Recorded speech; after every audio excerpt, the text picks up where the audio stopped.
Hello guys, how are you today? Welcome to Patel Sir English classes.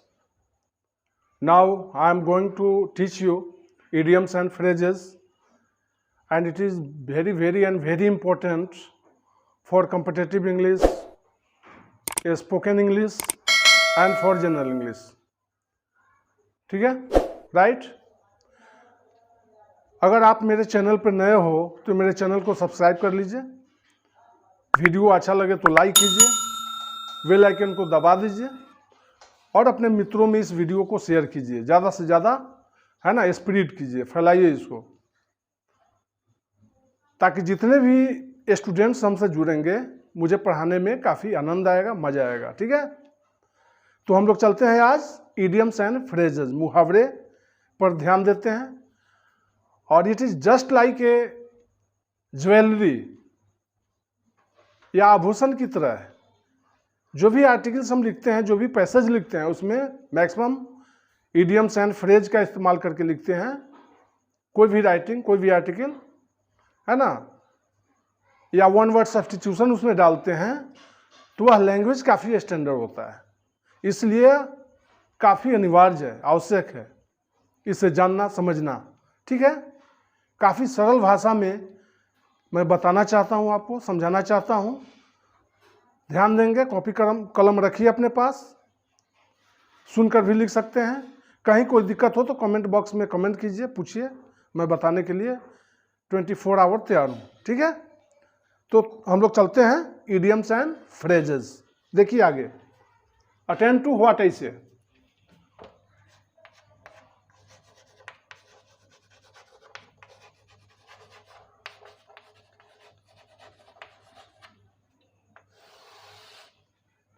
idioms and phrases।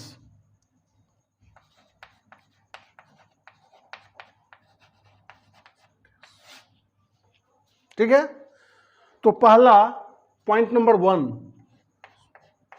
We start point number 1, man of spirit. Sorry, point number 1, no, point number 31। I have taught you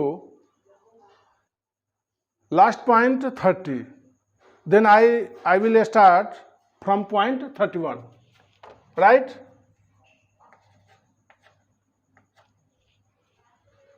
Man of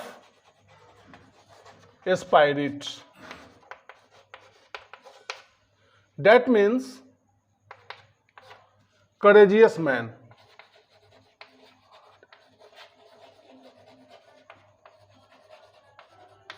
साहसी आदमी, man of spirit, courageous man. Man of spirit means courageous man, Hindi अर्थ होगा साहसी आदमी। For example,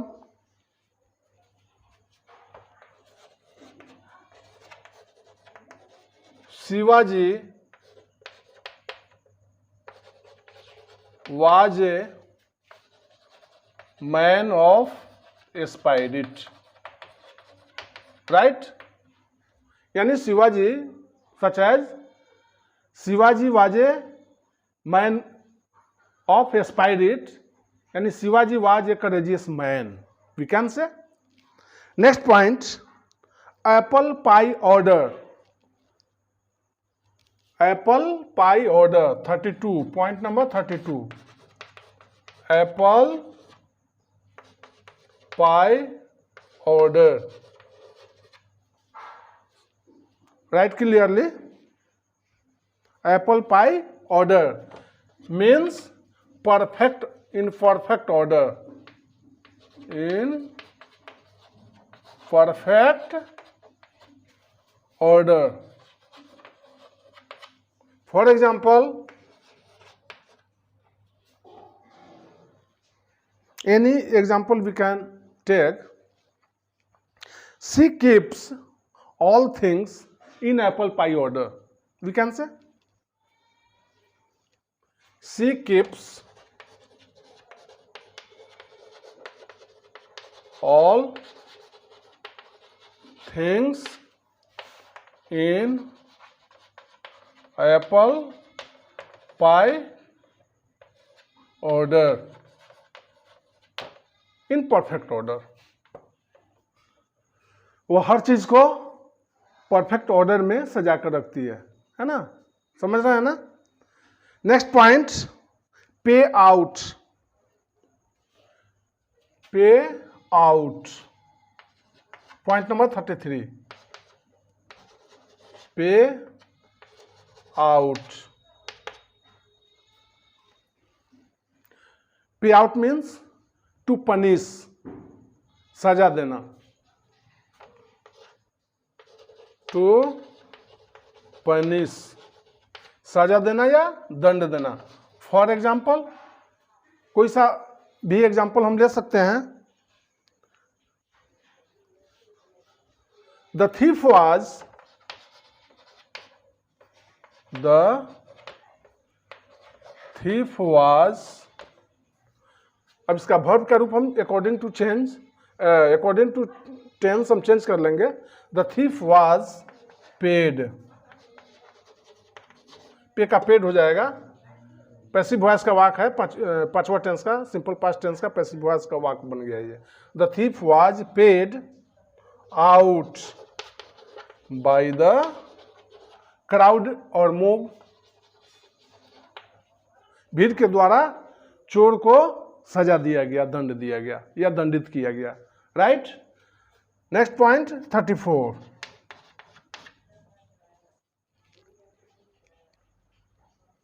to pay in one's own coin, to pay in one's own coin.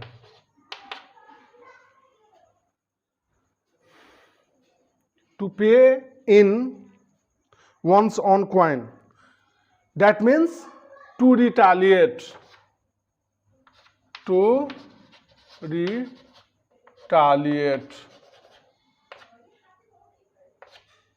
that means to revenge, बदला लेना।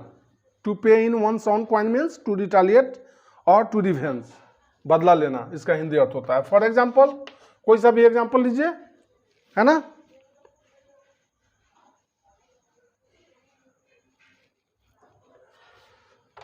Every man wants to pay in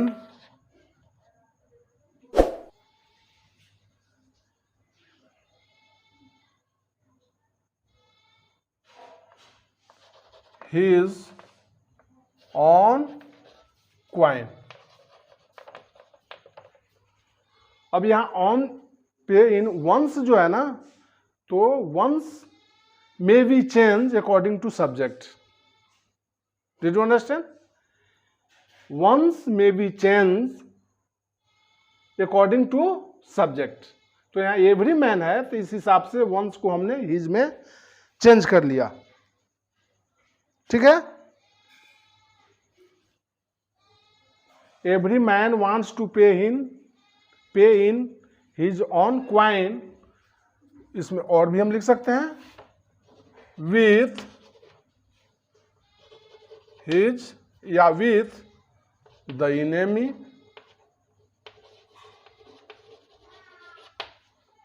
every man wants to pay in his own coin with the enemy. हर आदमी अपने शत्रु से बदला लेना चाहता है। ठीक है। Next point 35,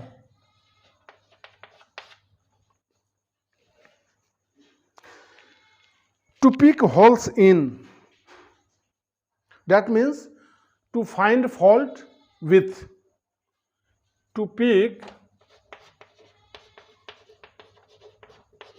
holes in, that means to find fault with। For example, we should not pick holes in others, or we should not find fault with others. हमें दूसरों में दोष नहीं ढूंढना चाहिए, है ना, हमें दूसरों का दोष नहीं ढूंढना चाहिए.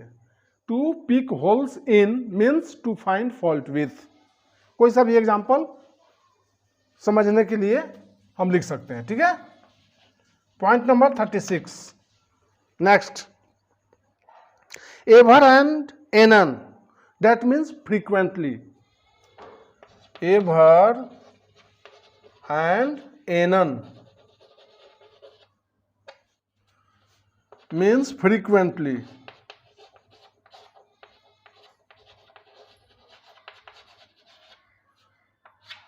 Frequently means धीरे धीरे, gradually. That means gradually. Frequently यानी sometimes, कभी कभी. Ever and anon. Frequently यानी कभी कभी, कभी कभी. ठीक है. For example,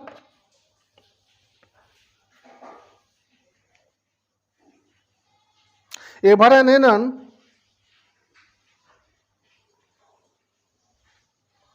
ever and anon we heard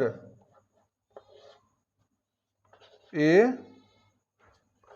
cry from other house. कभी कभी दूसरे घर से हम चिल्लाहट की आवाज सुनते हैं. Ever and anon we heard a cry from other house. Right. Next point, flesh and blood.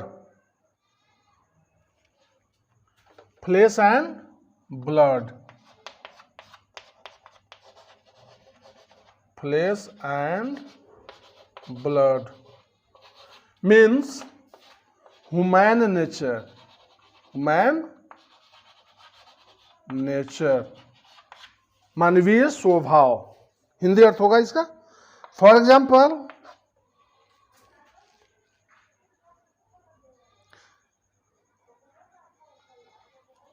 flesh and blood, flesh and blood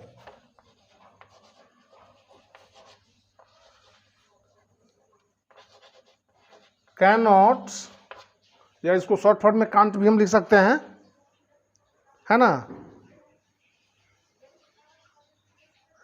bear it any larger. Bear it any larger. Flesh and blood, that means human nature. For example, flesh and blood cannot be, can't bear it any larger. है ना. मानवीय स्वभाव आगे कभी भी किसी चीज को बर्दाश्त या इसे बर्दाश्त नहीं कर सकता है ना. मानवीय स्वभाव इसे कभी बर्दाश्त नहीं कर सकता. इसका हिंदी अर्थ हुआ. समझ रहे हैं ना. समझ रहे हैं ना. साफ साफ सही सही नोट कर लीजिए और उसको रिवाइज करते रहिएगा. फिर मिटा दूं, मिटाकर आगे लिखाता हूं. ठीक है. मिटाऊं.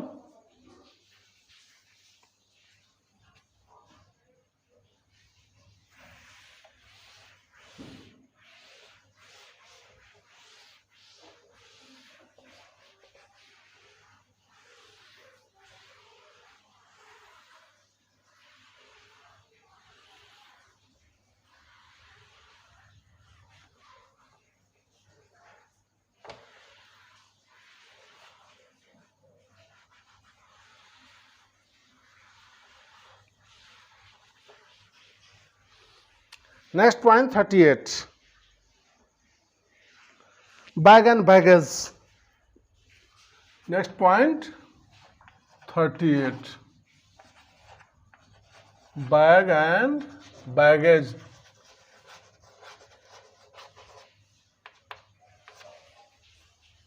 Look here. on the board bag and baggage with all belongings. Bag and baggage means with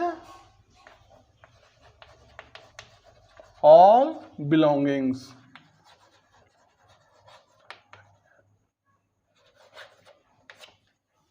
BELONGINGS, with all belongings, right? For example, इसका हिंदी अर्थ होगा सरो सामान के साथ.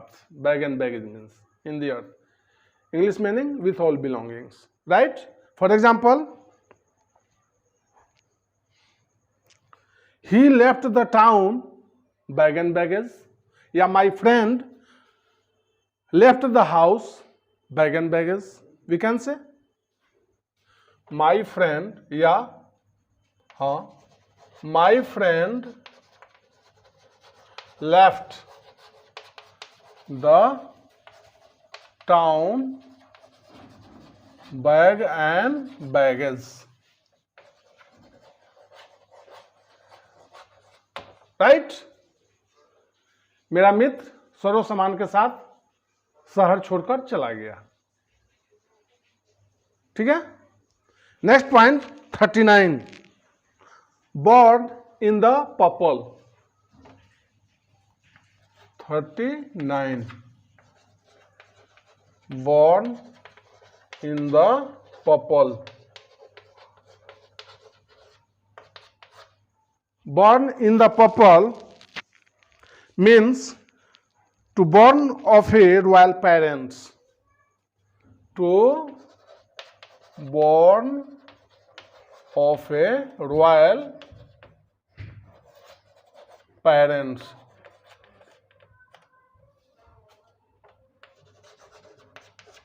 Right? For example,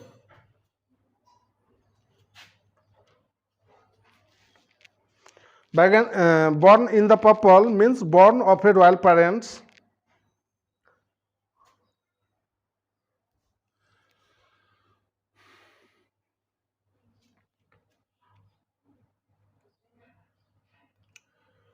This boy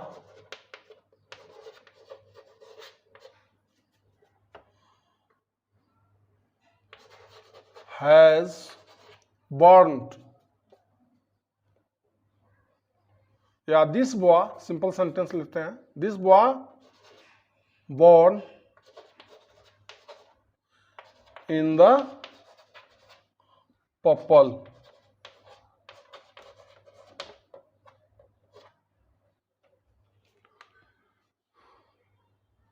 Born in the purple, to born of a royal parents, यानी अच्छे परिवार में जन्म लेना. This boy born in the purple, यह लड़का अच्छा परिवार में जन्म लिया. ठीक है. नेक्स्ट पॉइंट 40,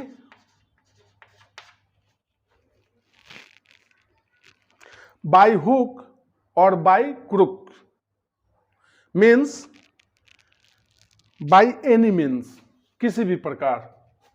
बाय हुक और by crook, that means by any means. Hindi अर्थ होगा किसी भी प्रकार. For example,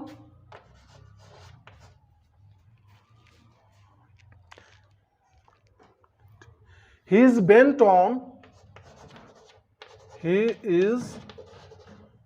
bent on getting rich by hook or by crook. वह किसी भी प्रकार अमीर बनने में लगा है ना. ठीक है. Next point, by the sweat of one's brow. Next point 41, by the sweat of one's brow means by hard labor. By the sweat of one's brow means by hard labor, कठिन परिश्रम से, ठीक है। फॉर एग्जाम्पल,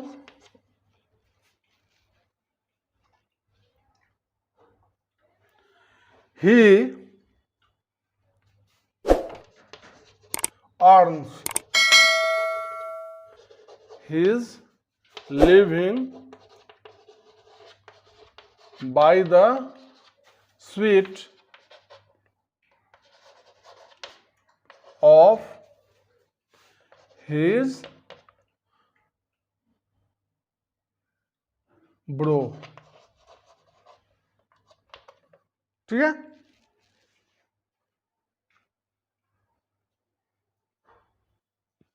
या यहाँ ऑन्स भी हम दे सकते हैं।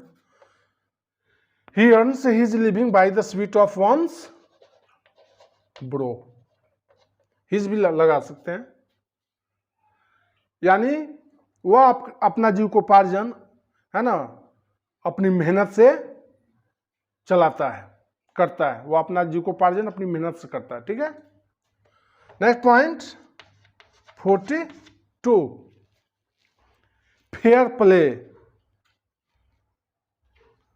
Fair play means no cheating, that means न्याय, हिंदी अर्थ होगा उसका न्याय।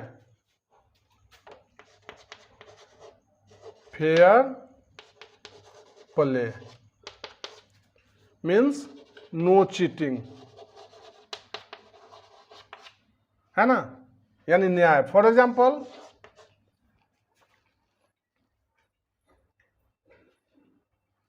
in this competition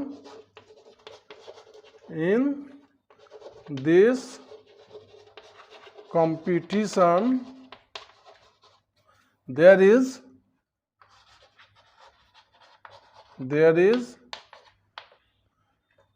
fair play, इस प्रतियोगिता में बिल्कुल न्याय है।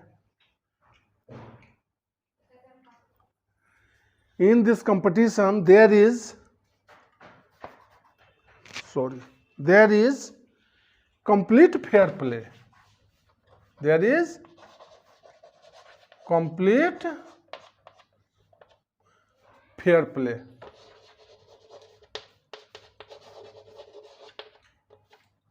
इस प्रतियोगिता में बिल्कुल न्याय, कहीं कोई गलत नहीं है। So we can say in this competition there is complete fair play. Fair play means no cheating. Hindi अर्थ होगा न्याय। Rest in next video. मैं उम्मीद करता हूं कि आप लोग बड़े ध्यान से देखेंगे, पूरा वीडियो चलाकर देखेंगे और सीखने का प्रयास करेंगे, है ना। मेरा मकसद है आपको किसी तरह से फायदा पहुंचाना। घर पर रहिए और अध्ययन करते रहिए। Thank you, thanks to all. Okay.